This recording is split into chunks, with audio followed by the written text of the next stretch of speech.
This is Laura Thompson, your host for this evening with TAN TV, the African American Network, where we have a local feel with a global reach. And we're here with Dr. Morris A. Stribling. He's a podiatrist, and we're going to have a unique discussion about bunion care and bunion treatment this evening. And this segment is brought to you by Trace Medical Concepts. So how you doing, Dr. Stribling? I'm doing fine, doing very well, thank you. That's good. Welcome to TAN TV, and so glad you had an opportunity to come on and speak to us about your specialization podiatry and how you treat and care for bunions. Mm-hmm. So before we get started, I'm just going to give our viewing audience a little bit of information about who you are, what you do, and how you serve your community. So Dr. Stribling is a native of Buffalo, New York, where he graduated from Canisius College with a BA in biology. He is a graduate of the Temple School of Podiatry in Philadelphia, Pennsylvania, with a Doctor of Podiatric Medicine degree. He completed a surgical residency at St. Joseph's in Philadelphia, Pennsylvania, and Dr. Stribling is currently president of the Foot Care of Central San Antonio and has been in private practice for over 30 years. Dr. Stribling is the owner of the Foot Store and Spa, a retail outlet that sells specialized shoes and foot healthcare products. Dr. Stribling is also the president of Alamo Ambulatory Surgical Center, LLC, an office-based surgical suite, as well as DMS Pharmacy, LLC, a community retail pharmacy. Now, Dr. Stribling's professional affiliations, he is a member of the American Podiatric Medical Association, Texas Podiatric Medical Association, and past president of the National Podiatric Medical Association. He is also a past president of Bexar County Podiatry Association, and Dr. Stribling co-authored a textbook on foot surgery and is a clinical instructor for the University of Texas Health Science Center Orthopedic Department Podiatry Division. He is currently the national chairman and lecturer for the scientific committee for the National Podiatric Medical Association. So he's got a busy schedule. And then if that's not enough, he's been very involved in the community in San Antonio. His community service is extensive. He served 2 terms as the chairman of the Alamo City Chamber of Commerce. He developed numerous programs to benefit the African-American business owners, emerging leaders, and women and youth interested in entrepreneurship. In his first term as chairman, he established the nonprofit arm of the chamber, which is the Alamo Chamber Education Foundation, the umbrella organization for the African-American Leadership Institute and the Youth Entrepreneurs Program. Dr. Stribling is the chairman and founder of the Black Business Expo of San Antonio, and he has also served as the chairman of the annual MLK celebration. So he's a busy man. But if that's not enough, he also served on the board of directors for the Greater San Antonio Chamber of Commerce in 2005, and he also served as vice chair during that period. So thank you for joining us, Dr. Stribling. It's a pleasure to have such an accomplished individual and well-rounded individual on to talk about this very important topic. So did you want to say a few words before we get into our conversation? Yeah, I just wanted to to thank you and TAN TV. This is a venue that offers an excellent opportunity to get information out out to the general public, and so I want to thank you for this venue. This is a great opportunity for me. I've been practicing podiatry for 33 years now. Wow.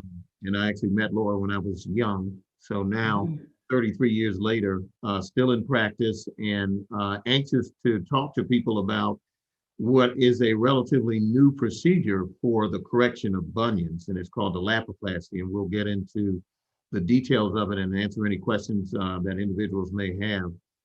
But it is, it's something that really kind of changes the scope of practice in terms of bunionectomies. when they're corrected surgically, and I'll get into that too. But this is one of many surgical procedures that you could do for a bunion, but this really kind of changes the game in terms of how it can correct severe bunion deformities in patients that have a lot of pain in their foot because of bunions. Wow. And so this segment is brought to you, viewers of TAN TV, by Trace Medical Concepts Incorporated. So we thank you for getting behind this conversation with Dr. Stribling about bunions. And so I wanted to start off, Dr. Stribling, by asking you to tell us about how, as we age, we get some issues with our feet. And one of the most common problems people experience is bunions. So can you speak about this condition? Yeah, bunions are a pretty common foot problem, or what we call a foot deformity. And by that, I mean the bone literally is out of place. And so you can get a lot of rubbing inside of a shoe, which can cause a lot of discomfort. Now, in my 33 years of practice, most of the patients that have a bunion are a little bit older. They tend to get worse after the age of 40, and even worse after you get to the age of 60 to 65. But having said that, there are individuals who are much younger that get bunions. As a matter of fact, they're called juvenile bunions. I've done surgery on patients as young as 12 years old that had very large bunions. But for the most part, it's individuals who are a little bit older. And if you look at the American population and you look at bunions from a statistical standpoint, anywhere from 25 to 36% of the American population can develop a bunion. And needless to say, in my practice, I see them all the time. And keep in mind too, that for the most part, bunions are it's not a cosmetic procedure, because patients come in and they have a great deal of pain because of the protrusion of the bone because of the bunion. And so shoes are not made for bunions. And so when you put on a traditional shoe, you're gonna get a lot of rubbing, you're gonna get a lot of pain, and it does interfere with the quality of life. Because when you think about it, if you can't walk without pain, that lends itself to a lot of different problems. So when you can't walk, you can't exercise.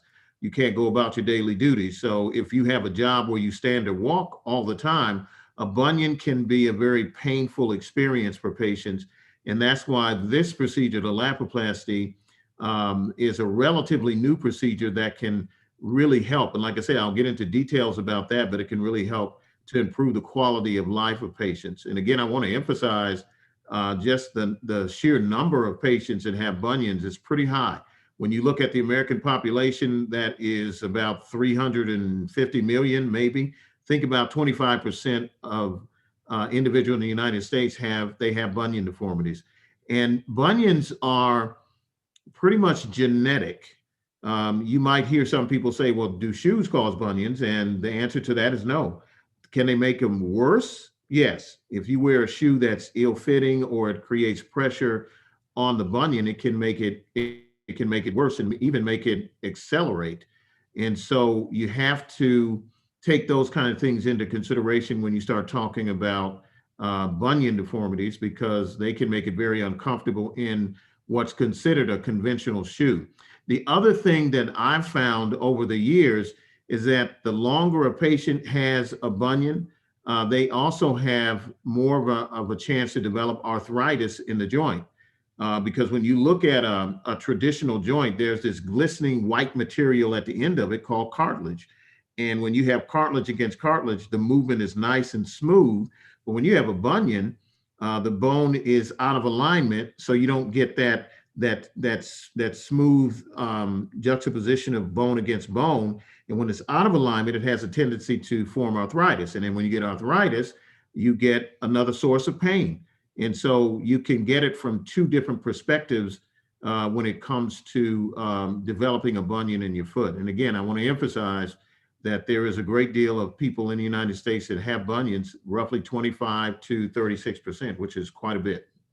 Wow, I had no idea that that many people suffered from bunions. You just never know. So let me ask you this. So you talked about the high percentage of people in this country that have bunions. What are the options a patient may have to get rid of bunions? So when a patient comes to see me with almost any medical problem, I always suggest to them first conservative treatment. And if conservative treatment is an option, that's what a patient should try first. There are some cases where I'll see a patient who has a very severe bunion and conservative options may not work, but it's still an opportunity to try it. So you could get a patient in a shoe that's a little bit wider, so that way you won't get as much rubbing. There are insoles that go inside of the shoe called orthotics, and those are just arch supports that are specifically made for a particular patient. For example, if you go see an eye doctor and he gives you glasses, they're specifically made for you. That's your prescription for your eyeglasses. Orthotics are kind of the same thing. They're made specifically for a patient, and they will address the biomechanical problems that are in the foot, because when the foot is off from a mechanical standpoint, the bunion tends to form and get worse over time. As a matter of fact, when a patient comes to see me, I grade the bunion after I take an x-ray, and a bunion can be from a stage 1 all the way up to a stage 5. Stage 1 is a very small bunion. Stage 5 is a huge bunion, which causes a lot of pain and irritation. Most of the time when I see a patient, when they present to me for a bunion, it's usually between a stage 2 and a 3. And then there is a high percentage of patients that come in that have a stage 5. And it's a pretty bad bunion. And a surgical procedure is probably their best option. Although, like I said, we will always try something conservative. People can put pads in your shoes that will try to cut down on the irritation. There are bunion splints that you can wear that kind of push the bone back over. It doesn't correct it, but it does give it some cushion.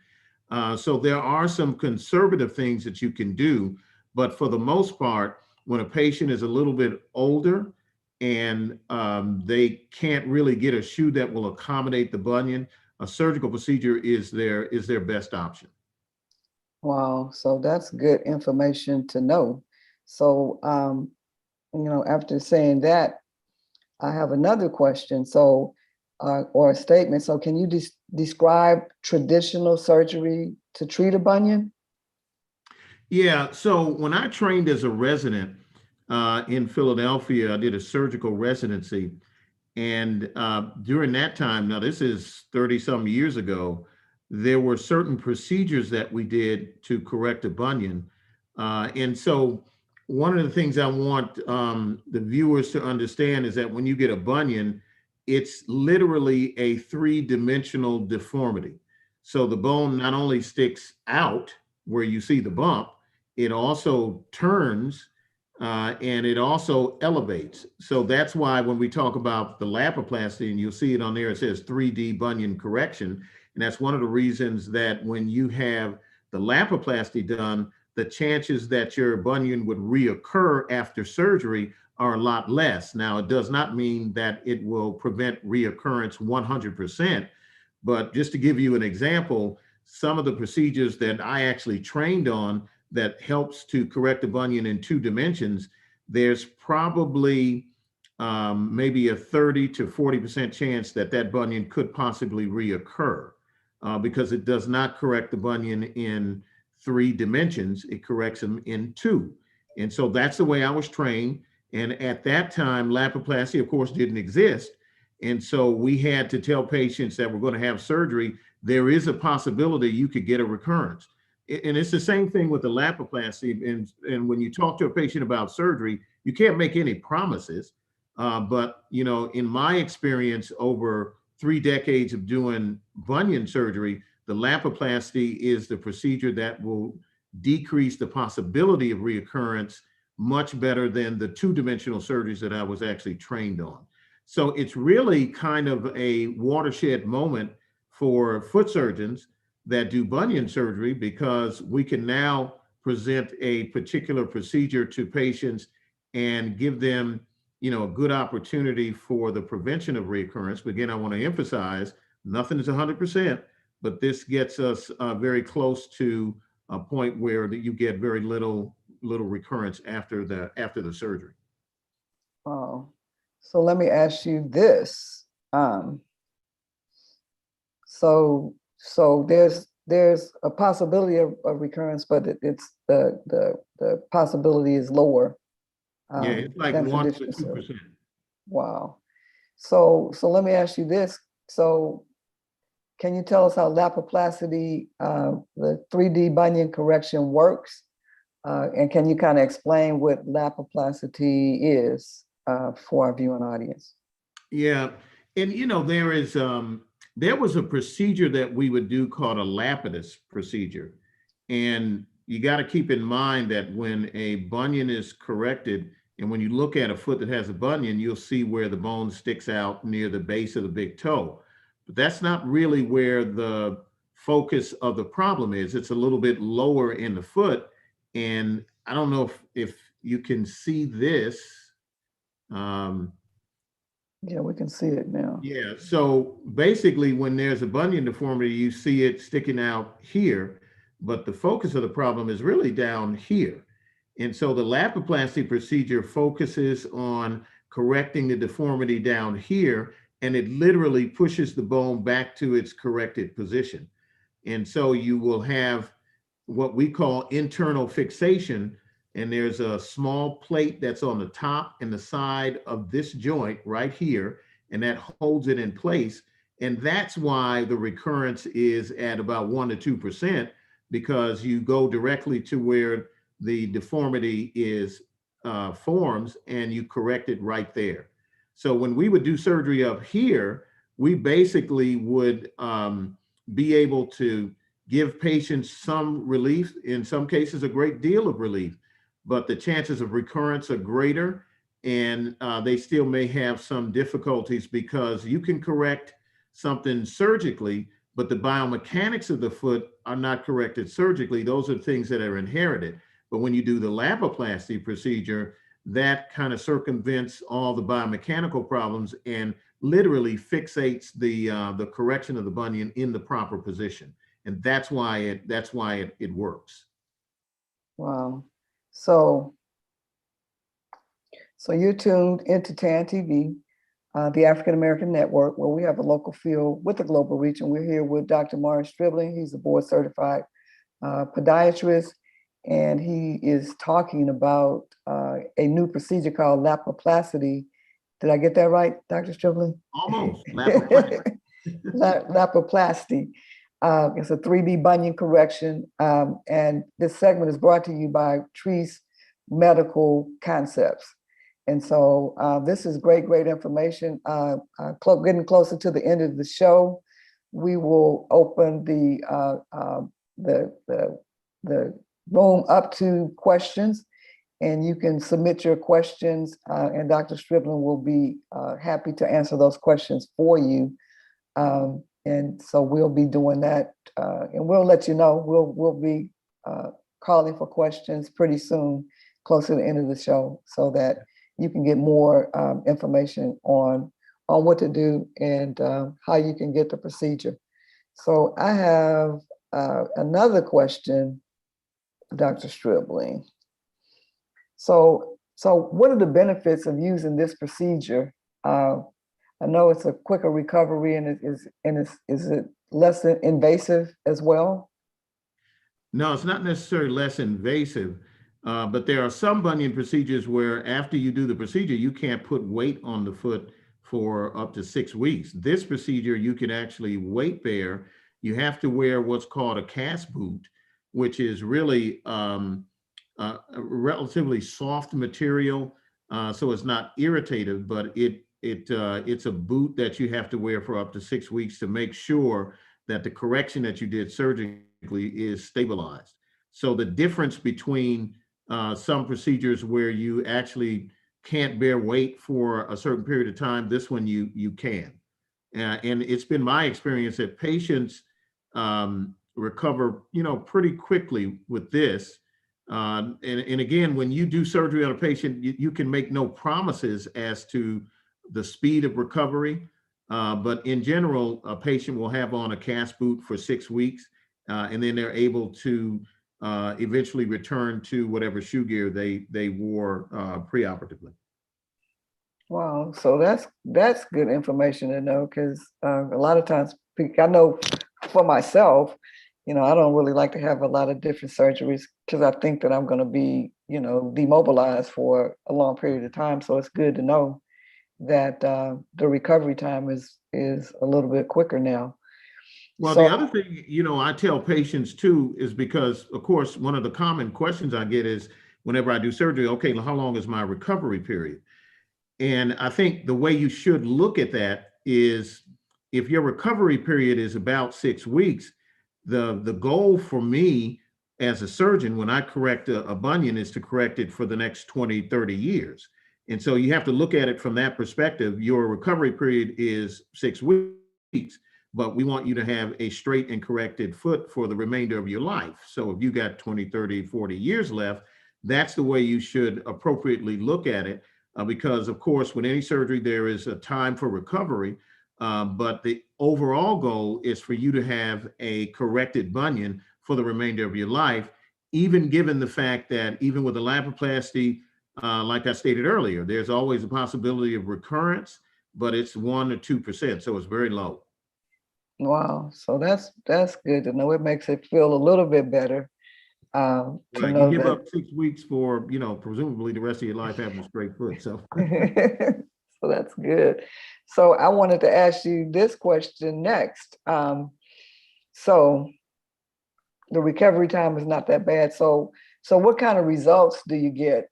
And how do most of your patients feel after the surgery? It's interesting you should ask that because I did a laproplasty on a patient, I think 2 weeks ago, and she had a very large bunion. I believe it was on her left foot, and she was a stage 5. Remember, I talked about how bunions can be a stage 1 to a stage 5. She was a stage 5. Now, this lady has been a patient of mine for quite some time, and she's come in over the years, her and her husband, as a matter of fact, for different problems that they had on their foot, and she finally decided that her conventional shoes were too irritating, and so she wanted to have the bunion corrected. And she told me, she said, "Now listen, I got a large bunion, and so if you don't correct this, so if my foot ain't hurt no more, I'm gonna hurt you, Dr. Stribling." That was her exact words. And I remember when she came for her first post-op visit, we take the boot off, we take her dressings off, and of course, she's got a completely straight toe now. And she was ecstatic. She was like, "My foot has not looked like this since I was 16 years old," because her bunion started to occur when she was 16. And now she was in her late to mid 60s. And now she has a toe that is completely straight. And she also has a bunion on her right foot. So at some point she wants me to correct that one too. But after I do the surgery, patients are pleasantly surprised and pleased at the cosmetic result because their toe, like in her case, was stage 5. It was a huge bunion, but now it's completely straight. And she's looking forward to probably wearing some pumps or something because she was pretty pleased with the result. And that's the thing about the laproplasty. It will literally straighten out a bunion that's extremely large. And so that's one of the other advantages of this particular procedure. Wow. So let me ask you this. We have a question from the audience that do you recommend to get surgery on both feet at the same time? No, I recommend 1 foot at a time because once you have surgery on one side, you want to have one, quote, good foot to kind of balance yourself out. Now, if you ask me, have I done bilateral bunions before? The answer is yes. But with this particular procedure, I would strongly suggest doing 1 foot at a time because it's very difficult for a patient to walk in a cast boot on both feet. And so it's probably more advantageous to do 1 foot at a time. So the other question is, how does that affect your ability to drive? So if you get the bunion removed on your, I guess your right foot. So how does that, will you be able to drive still, or will someone have to drive you around? Initially, my experience has been patients initially will have someone drive them around for maybe the first week or so. But what happens is you get accustomed to driving with the boot on. It's thicker on the bottom, but you do get accustomed to driving. And what I found is that patients will probably have somebody bring them in for their first post-op visit, because typically I do surgery on Fridays typically. And then I'll see the patient for the first post-op visit on that following Tuesday. And then I reschedule them a week from that day. And usually when they come back, they're driving themselves, because you can drive with the boot on, but it is something that you have to get used to. Probably the more difficult vehicle would be a standard, because you have to kind of shift back and forth. That's more difficult for a patient after a procedure like this. Now, of course, if a patient if they're driving an automatic and it's the left foot, there's no issues with driving. The only other issue, of course, is right after the surgery. We, of course, I don't let patients drive for at least 3 to 4 days, but that has more to do with the anesthesia. The anesthesia can still be in your system, and you don't want to be around kind of drowsy and driving. So, but other than that, yeah, they should be able to drive at least after the first week or so after the surgery. Okay, another question is, so since you recommend that you get 1 foot at a time, so you wait until that first foot heals, and then how soon do you recommend that someone can get the other one done? I usually, like I said, the period of time that a patient's going to wear the boot is 6 weeks. And then I would give them at least another 4 to 5 weeks to get back into a conventional shoe. And then you can, at that point, then you can do the surgery on the opposite foot. Okay, so this is my question. So that means that you're going to be out of commission for about 12 weeks then, right? If you have bilateral bunions, yes, if you look at the totality of it. But again, the way to look at it is you're gonna be out of commission for 12 weeks, but let's just say God's gonna bless you with another 30 years, you're gonna be 30 years with 2 good feet. So that's the way you should probably look at it. Wow. So let me see what this other question is. So how do people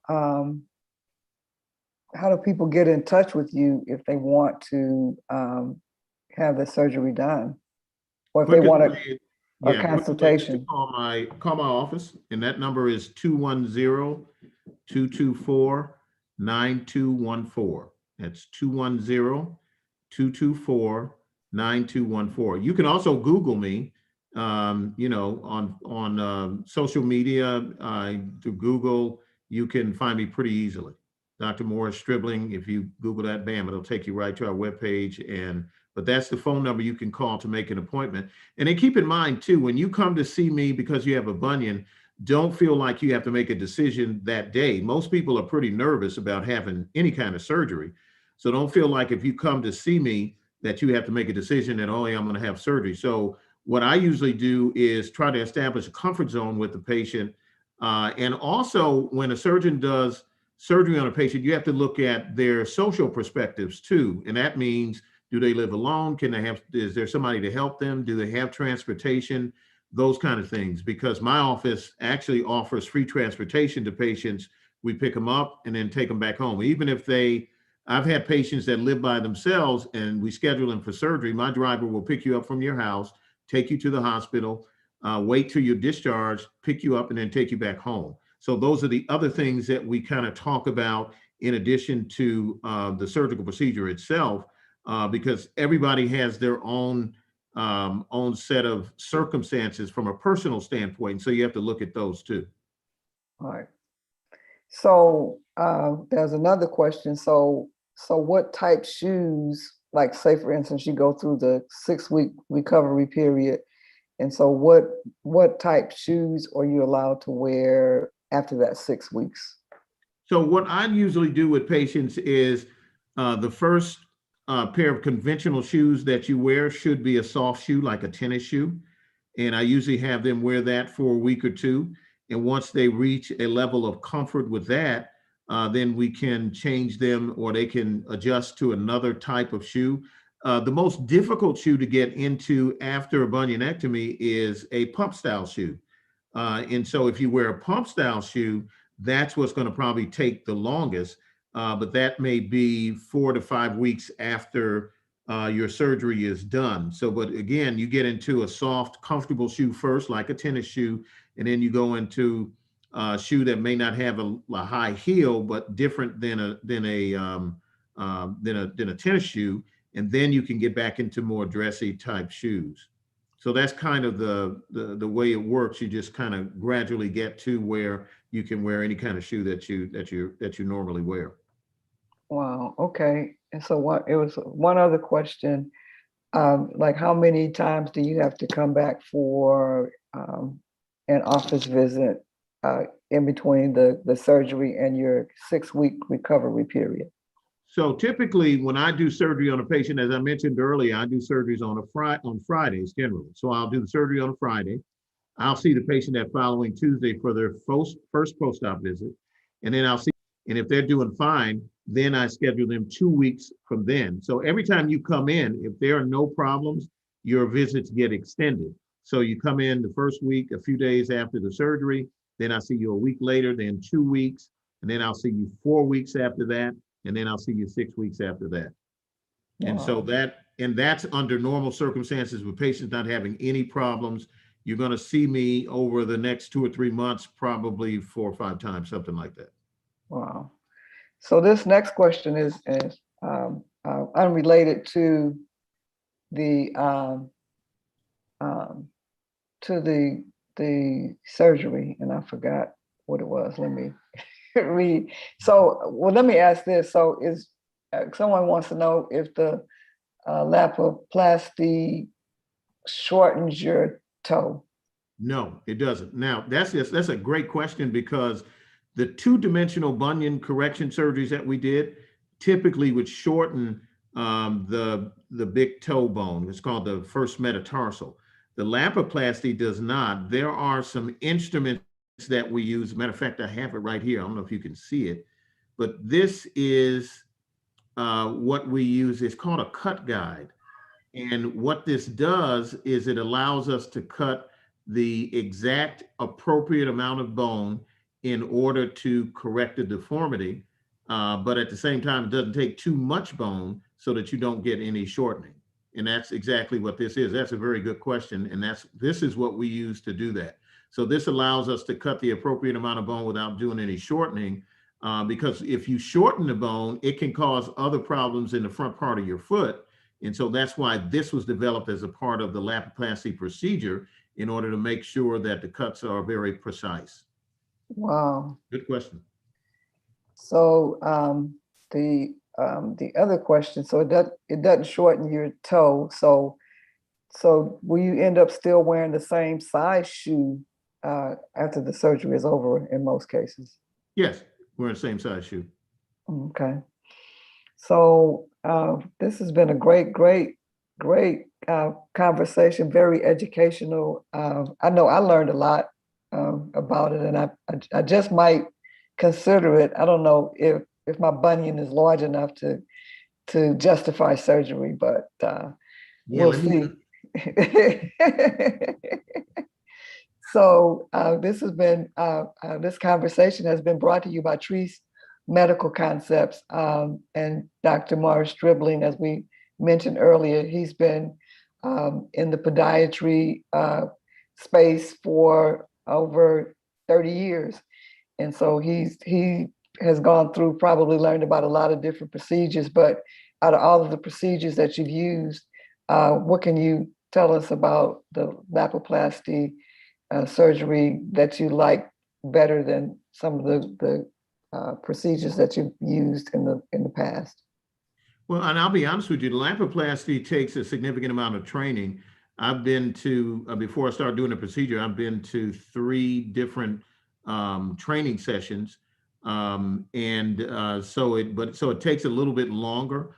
if I do a typical bunionectomy, it'd probably take me about 30 minutes. I can probably do it even quicker than that, but most of the time I'm in there talking with staff and those kind of things because I've been doing it so much, it's rote. This procedure takes a little bit longer, but one of the reasons that it does take longer is because it's so precise in terms of its correction. And so it's a good procedure in my mind just because of that. I don't know if that answered your question. Was that your question? Yeah, it does. It does. Yeah. So that's why. Now, here's the other thing too. There are other companies that have procedures that are touted to be like the Lapiplasty, and I've looked at all of them. And one of the reasons I went with Trace Medical is because in my experience and my understanding of surgical correction of bunions, this is the best one that is on the market in the United States, the Lapiplasty. And I've looked at all of them. And I've had training in other areas too for procedures that are supposed to be like the Lapiplasty, but they're not. This one is the best one that's on the market. Wow. So that's good to know. So I have a cosmetic question from one of our viewers. Okay. And they want to know that, I guess, after you get the surgery, can you get a pedicure? Yeah, you can. So you probably have to wait a few weeks because once you have surgery, of course, there are stitches that go on your foot. Stitches typically stay in the foot for 10 to 14 days after surgery, and then we take them out. There are some patients that are kind of leery about stitches. Sometimes I can do what's called subcutaneous stitches, which means that you don't have stitches that need to come out. We can actually close the skin with stitches that absorb and they're beneath the skin, so you don't have to worry about that. But typically, if you're going to get a pedicure, which means your foot is going to be immersed in water, then we want the wound site to be completely closed, and that's usually after 10 to 14 days. Wow. So you can keep your pretty toenails. So this has been a great conversation, Dr. Stribling. We appreciate you coming on, and the viewing audience has gotten a lot of great information that you would normally have to visit the office and maybe pay a copay for. Pay a copay. But this has been great, Dr. Stribling. So do you have any final words that you would like to leave the viewing audience before we leave? Yeah, just this. If you just because we've done this on behalf of Trace, and I'm a paid consultant for Trace, but like I mentioned, I've also looked at the other companies that do procedures that are supposed to be similar to this, but this is, in my opinion, this is the best. So if you are part of the viewing audience and you want to come in and talk to me about the Lapiplasty, I will actually do that. If you tell me I saw you on TAN TV, then I'll actually see you at no charge just to talk to you about the procedure itself. So I'll throw that out there for individuals who want to come in and just talk about it, because as Laura mentioned, every insurance has a copay, and people don't like to pay the copay. But remember, that's not the doctor making you pay the copay, it's your insurance. But if you mention to me TAN TV, you can come in and see me at no charge. I would be glad to sit down and talk to you about the Lapiplasty. As a matter of fact, I'll even throw in an x-ray of your foot so we can look at your particular foot problem and we can determine what is the best course of action. Wow. So thank you for that. You can't beat that deal, I don't think. Don't get mad at me if I said I forgot. No, I'm just kidding. No, if you I will see you at no charge, including an x-ray, so we can talk about the Lapiplasty procedure. Be glad to do that. Okay. And so my final question is how to get in touch with you, your phone number, web location, all of that information to help them find you. Yeah, quickest way is to call us directly at the office, and that number is 210-224-9214. That's 210-224-9214. We have a system with our office called Weave, where we're actually able to communicate with patients by text message and email also. So when you call, we can get you connected to that, and we can then answer any questions you might have. And again, like I said, if you mention TAN TV, You can come in, office visit is at no charge, and we will throw in an x-ray of your foot. And that's just to kind of talk to you about the procedure. And then from there, you can make whatever decision that you want. Wow, so thank you. So that's a great offer, a great opportunity, great beginning consultation right here on TAN TV. Thank you so much, Dr. Stribling, You're very welcome. for coming in and giving us this information. And thank you to Trees Medical Concepts for underwriting this conversation. And so you have been tuned into TAN TV, the African American Network, where we have a local feel with a global reach. And remember to call Dr. Stribling's office to set up your consultation and your complimentary x-ray, only if you tell them that you saw this on TAN TV. All right, thank you, Doc. All right, very welcome. My pleasure. Have a good one.